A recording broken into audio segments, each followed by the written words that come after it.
Hello students, welcome to your channel in Focus History. Today we will discuss some important questions or topic or types of question asked in BCOC 138 that is cost accounting.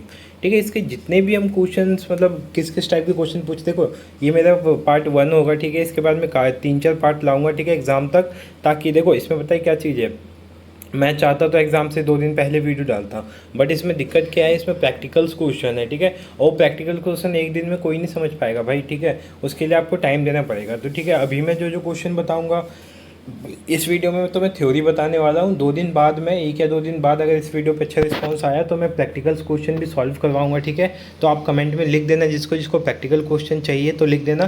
तो मैं practical question के लिए मेरे पास एक PDF भी है, वो PDF मैं आपके साथ शेयर कर दूँगा। बाकी मैं समझा दूँगा कौन सा क्वेश्चन कैसे करना है।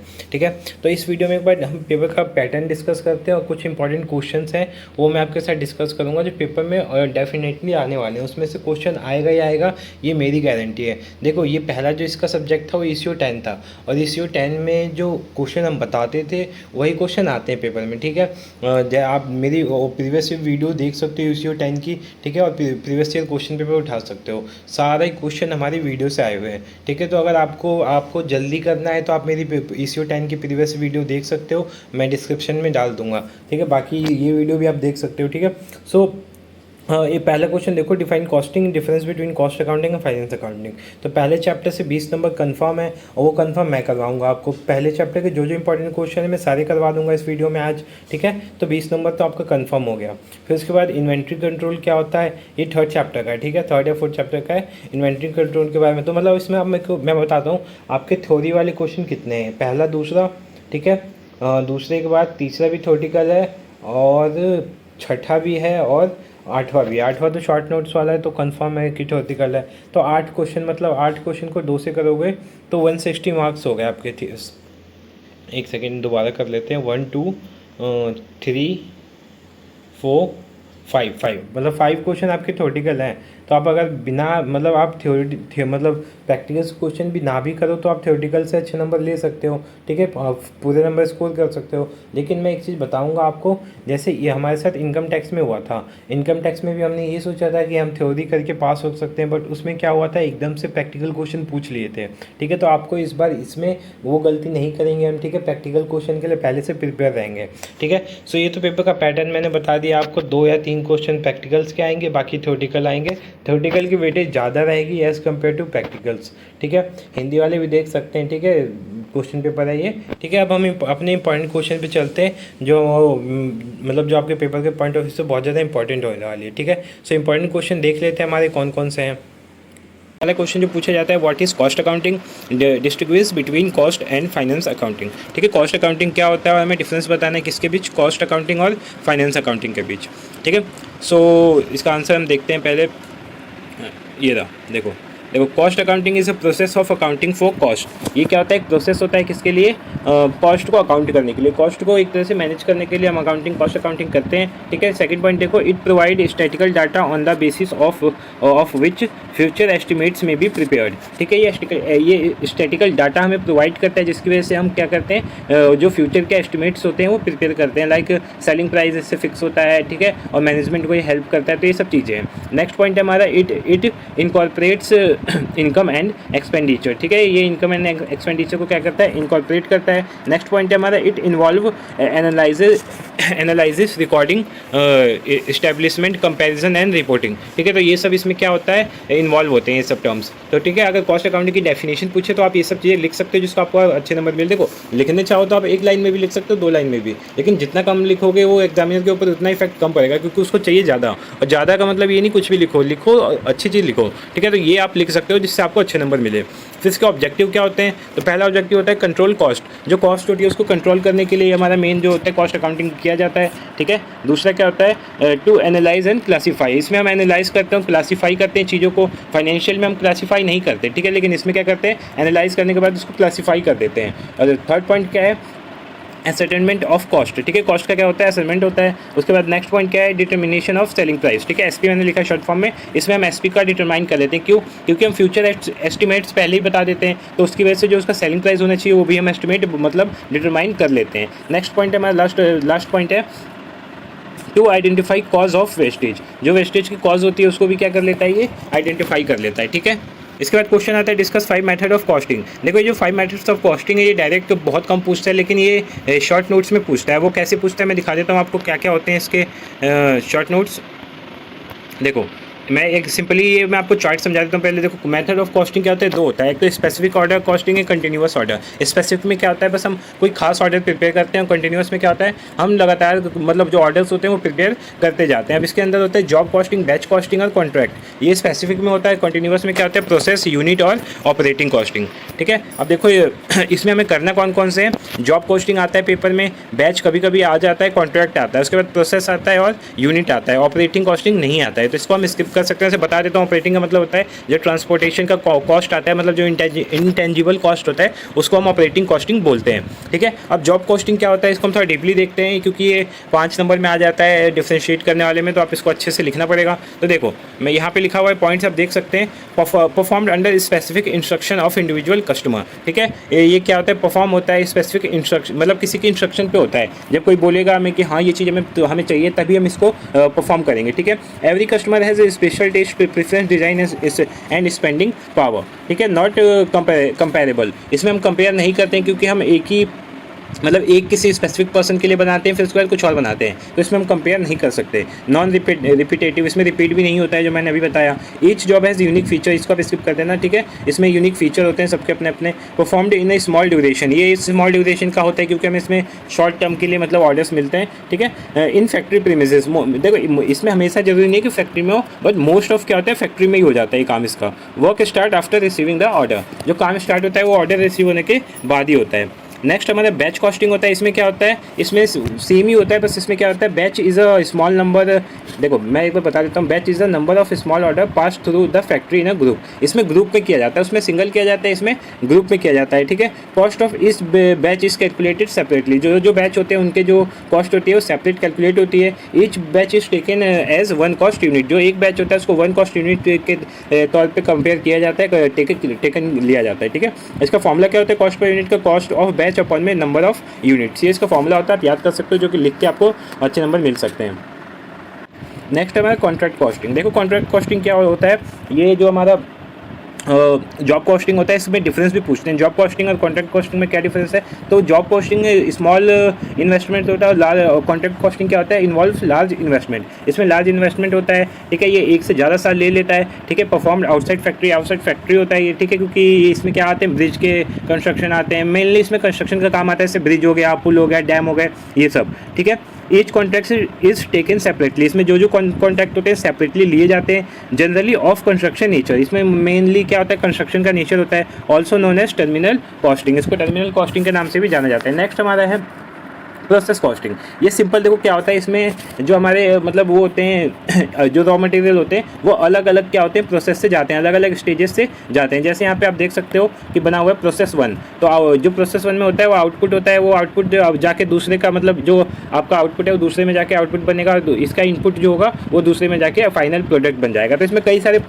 प्रोसेस बोल सकते हो और फिर स्टेज बोल सकते हो, इसमें कंसिडर किए जाते हैं। कंटिन्यूअस प्रोडक्शन होता रहता है, इसमें रुकता नहीं है, क्योंकि इसमें कंटिन्यूअस ऑर्डर चाहिए होते हैं, तो प्रोडक्शन भी क्या होता है, कंटिन्यूअस होता है। ठीक है, cost of production at the end of each process, जो कॉस्ट होता है प्रोडक्शन का वो एंड मतलब हर प्रोसेस के एंड में कैलकुलेट किया जाता है। मास स्केल इंडस्ट्री, यहाँ पे ये छोटे लेवल पे नहीं होता है, बहुत बड़े लेवल पे होता है। अब कॉस्ट पर यूनिट कैसे निकालेंगे, total cost of production upon में नंबर ऑफ यूनिट प्रोड्यूस्ड। ठीक है, जो जितने भी हमने प्रोडक्शन किया उसकी कॉस्ट अपॉन में जितने हमने यूनिट प्रोड्यूस किए हैं वो। ठीक है, अब यूनिट कॉस्टिंग क्या होता है, देखो इसमें क्या होता है, सिंपली होता है ओनली वन प्रोडक्ट होता है, ये आइडेंटिकल यूनिट होती है। इसका फॉर्मूला क्या होता है अपना, टोटल कॉस्ट अपन में नंबर ऑफ यूनिट प्रोड्यूस्ड। ठीक है, ये तो हो गए हमारे इंपॉर्टेंट मतलब मेथड्स ऑफ कॉस्टिंग। ठीक है, अब इसके बाद आता है question, describe various factor that are taken into consideration while installing the costing system in an organisation. ये क्वेश्चन काफ़ी बार आता है, इसमें मैंने एक चीज़ ऐड करना भूल गया, डिफिकल्टीज़ भी पूछता है, क्या क्या डिफिकल्टीज़ होती है। तो चलिए इसका आंसर हम देख लेते हैं। देखो ये रहा, यहाँ पे पॉसिबल डिफिकल्टी लिखा हुआ है, फिर इसके बाद 1 पॉइंट, ये बुक में भी मिल जाएगा आपको इसका आंसर, वहाँ से भी जाके आप देख सकते हैं फर्स्ट चैप्टर में। तो डिफिकल्टीज़ हो रही है और कौन कौन से फैक्टर्स को कंसिडर करने चाहिए में इंस्टॉलेशन ऑफ कॉस्टिंग में। तो डिफिकल्टीज देखो क्या क्या है। Inadequate support from top management, जो टॉप मैनेजमेंट होता है कभी कभी इसको सपोर्ट नहीं करता, ठीक है, मतलब कुछ ऑफिसर इसको सपोर्ट नहीं करते। दूसरा क्या है, resistance from staff associated with operation of financial accounting system, ठीक है, कभी कभी रुकाव भी महसूस होता है, वो सपोर्ट नहीं आता है जो आना चाहिए इसके इंस्टॉलेशन को लेके, ठीक है।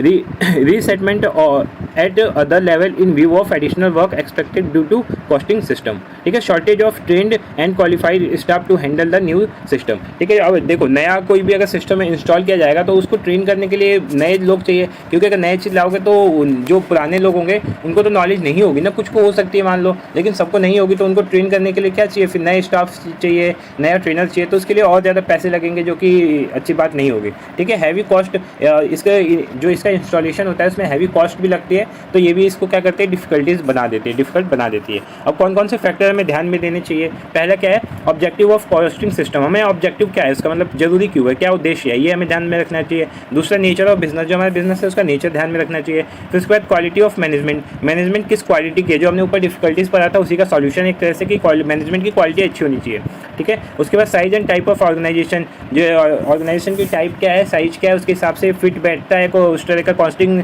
सिस्टम या फिर नहीं, ठीक है। Technical expect of the business, business का टेक्निकल एक्सपेक्ट क्या है वो भी देखना चाहिए, ठीक है। Attitude and behaviour of the staff, ठीक है, बिहेवियर भी बहुत ज़्यादा डिपेंड करता है किसी नए अगर इंस्टॉल हम कर रहे हैं कॉस्टिंग सिस्टम को, तो ठीक है। तो ये सब पॉइंट्स आप देख लेना, बाकी के मेन ये थे मैंने बता दिए, बाकी आप देख सकते हो यहाँ से। अब आते हैं हम नेक्स्ट क्वेश्चन पे। नेक्स्ट क्वेश्चन है advantage of time waste system, ठीक है। उसके बाद क्वेश्चन है हमारा major advantage of cost accounting to a manufacturing concern, ठीक है। देखो टाइम वेस्ट सिस्टम में एक सिस्टम होते हैं बहुत सारे, उसमें से एक क्वेश्चन यहाँ पे जो बहुत बार आता है वो मैंने मेंशन किया, बाकी क्वेश्चन मैं अगले पार्ट में ले आऊँगा जो कि कल ले आऊँगा रात तक, ठीक है। ये फर्स्ट पार्ट है, बाकी 2-3 पार्ट और लाऊंगा जिसमें एक दिन करके सारे क्वेश्चन हम कवर कर लेंगे, ठीक है। उसके बाद क्या मैं जो होता है हमारा कॉस्ट अकाउंटिंग होता है वो मैन्युफैक्चरिंग को कैसे इफेक्ट करता है, कैसे एडवांटेज देता है, ठीक है। 6th क्वेश्चन है हमारा limitation of financial and cost accounting, ठीक है। मेनली फाइनेंशियल पूछता है तो हम फाइनेंशियल करेंगे इसमें। फिर उसके बाद शॉर्ट नोट्स वाले क्वेश्चन जो मैंने बताया आते ही हैं, जैसे कॉस्ट यूनिट हो गया, लेबर टर्नओवर हो गया, कॉन्ट्रैक्ट पोस्टिंग हो गया, ठीक है। तो ये सब इसके शॉर्ट नोट्स भी हमें करने हैं, तो हम इस वीडियो में सब कर लेंगे अभी, ठीक है। सो आइए हम आंसर करते हैं हमारे, देखो कौन कौन से क्वेश्चन हो गए, फर्स्ट हो गया, सेकंड हो गया, थर्ड, बचा क्या फोर्थ, तो फोर्थ पे आते हैं हम अब। तो देखो फोर्थ क्वेश्चन है हमारा main advantage of time rate system, तो इसका आंसर आप देख लो, नोट कर लो, या तो बुक में भी मिल जाएगा आपको, पेज नंबर में बता दूंगा, पेज नंबर है इसका 62, ठीक है। 62 पेज नंबर पे आपको इसका आंसर मिल जाएगा, वहाँ आप जाके टिक कर सकते हैं। इसके डिसएडवांटेज भी होती है तो वो भी आप कर लेना, ठीक है। देखो क्या क्या होती हैं, पहला क्या है, it offer to fixed minimum wage to worker for a defined period of time, ये क्या करता है, ऑफर करता है फिक्स्ड टाइम वेज सिस्टम, ठीक है। एक तरह से बता देता है कि हाँ तुम्हें इस टाइम के लिए इतने पैसे मिलेंगे, तो लेबर को भी कोई वो दिक्कत नहीं होती कि बाद में हमेशा धोखा ना हो, ठीक है। It simplifies calculation of payable amount of wages, ये जो अमाउंट होता है वेज का वो क्या करता है, सिंप्लीफाई कर देता है पेमेंट, ठीक है, कैलकुलेशन को सिंप्लीफाई कर देता है। थर्ड पॉइंट है it make a stable and secure return to the workers, ठीक है, ये क्या करता है, स्टेबल और सिक्योर रिटर्न कर देता है वर्कर्स के लिए, ठीक है, ताकि उनको जो रिटर्न मिले, उनको पैसे मिले, ठीक है, स्टेबल रहे, ठीक है। अगला पॉइंट क्या है, it encourage the worker to do their job with utmost quality care and efficiency and the best possible manner. देखो अब उनको टाइम से पैसा मिलेगा, रिटर्न मिलेगा, तो इनकरेज हो गई, तो अपना काम भी क्या करेंगे, अच्छे से करेंगे, ठीक है। It promote sense of equality and unity among the worker, ठीक है। अब देखो ये क्या करता है, इक्वालिटी लाता है और यूनिटी लाता है वर्कर्स, क्योंकि इनको उस वेज के हिसाब से पैसे मिलेंगे, सबको बराबर मिलेंगे, तो वो क्या होगा कि उनको लगेगा कि हाँ ऐसे धोखा नहीं हो रहा है, तो इक्वालिटी हो रही है और यूनिटी उनकी आपस में बनेगी, और यूनिटी से जो काम होता है वो बहुत अच्छा ही होता है, ठीक है। 6 पॉइंट आप छोड़ सकते हो, मेन 5 क्वेश्चन 5 पूछे जाते हैं तो आप 5 बता देना। उसके बाद पूछा जाता है मैन्युफैक्चरिंग कंसर्न से क्या क्या इंपॉर्टेंट्स होते हैं कॉस्टिंग के, तो देखो इसमें सिंपल सा आप हेडिंग याद कर लो, बाकी अंदर आप एक्सप्लेन इससे ज़्यादा कर सकते हो। पहले क्या है, help in cost control, cost control में बहुत ज़्यादा हेल्प करता है, ठीक है, क्योंकि ये क्या होता है, फ्यूचर एस्टिमेट करता है, तो फ्यूचर एस्टिमेट में कॉस्ट कंट्रोल करने में हेल्प दे देता है, ठीक है। Reveals profitable and non profitable activities, अब जैसे आप अगर फाइनेंशियल अकाउंटिंग में देखोगे तो उसमें बस जो मॉनेटरी टर्म्स होते हैं वही बताता है, लेकिन यहाँ पे फाइनेंशियल के साथ साथ नॉन फाइनेंशियल भी बताता है, मतलब प्रॉफिटेबल और अनप्रॉफिटेबल एक्टिविटीज़ भी बताता है। डिसीजन मेकिंग में भी हेल्प करता है, ठीक है। उसके बाद पॉलिसी बनाने में अगर डिसीजन मेक में हेल्प करेगा तो उसी डिसीजन से हम पॉलिसी बना सकते हैं, ठीक है। और फिक्सिंग इन सेलिंग प्राइस, ये हमने 2 बार पढ़ लिया कि ये सेलिंग प्राइस को फिक्स करने में क्या करता है, हेल्प करता है। उसके साथ साथ इन्वेंट्री को कंट्रोल करने में भी हेल्प करता है। ठीक है। जी आप इस जी छोड़ सकते हो, एच और आई कर सकते हो, ये ज़्यादा इजी है। ठीक है। फैसिलिटेट्स कॉस्ट कंपैरिजन, ये कंपैरिजन करने में हेल्प करता है कॉस्ट को। ठीक है। हेल्प इन कॉस्ट रिडक्शन में भी हेल्प करता है। तो ये थे इसके क्या क्या मैन्युफैक्चरिंग कंसर्न से एडवांटेजेस, जो एडवांटेज हो सकते हैं मैन्युफैक्चरिंग कंसर्न को कॉस्ट अकाउंटिंग से, वो यहाँ पे मेंशन, ये प्रीवियस ईयर में क्वेश्चन आया हुआ था जून 2021 में। ठीक है। तो आप सितंबर वाला जो एग्जाम हुआ था उसमें देख सकते हैं ये क्वेश्चन था। ठीक है। ये फर्स्ट चैप्टर के 2-3 क्वेश्चन थे, तो आप फर्स्ट चैप्टर का करके गए होते तो आपको कोई और चैप्टर करने की जरूरत नहीं होती, 20 नंबर आपके यहीं से मिल जाते हैं। उसके बाद क्वेश्चन आता है limitation of financial accounting. Limitation क्या क्या होती है? तो पहला होता है हिस्टोरिकल इन नेचर। ठीक है। पहला क्या होता है पॉइंट? Historical in nature. इसका मतलब क्या हुआ? देखो, हम जब भी अगर फाइनेंशियल अकाउंटिंग करते हैं तो उसमें जो हमारा क्या बोलते हैं यार, मतलब जो भी हम कैलकुलेशन करते हैं एंड ऑफ द ईयर करते हैं। ठीक है। क्या करते हैं? एंड ऑफ द ईयर करते हैं। बट हम अगर कॉस्ट अकाउंटिंग की बात करें तो हम डेली भी कर सकते हैं, वीकली भी कर सकते हैं, मंथली भी कर सकते हैं। तो यहाँ पे जो एक तरह से जो हमारा डाटा मिलता है वो हमें हिस्टोरिकल मिलता है, एक साल का मिलता है। ठीक है। तो वो क्या हो जाती है, एक तरह से इसकी लिमिटेशन होती है। दूसरा क्या है? No objective classification. इसमें ऑब्जेक्टिव क्लासिफिकेशन नहीं होता है। क्यों नहीं? देखो इसमें जैसे क्या बोले, देखो in financial accounting expenses are not classified into direct and indirect, fixed and variable. ठीक है। सो इसमें क्या होता है? क्लासिफाई नहीं होता है। ठीक है। जैसे हम कॉस्ट अकाउंटिंग क्लासिफाई कर सकते हैं, इसमें क्लासिफाई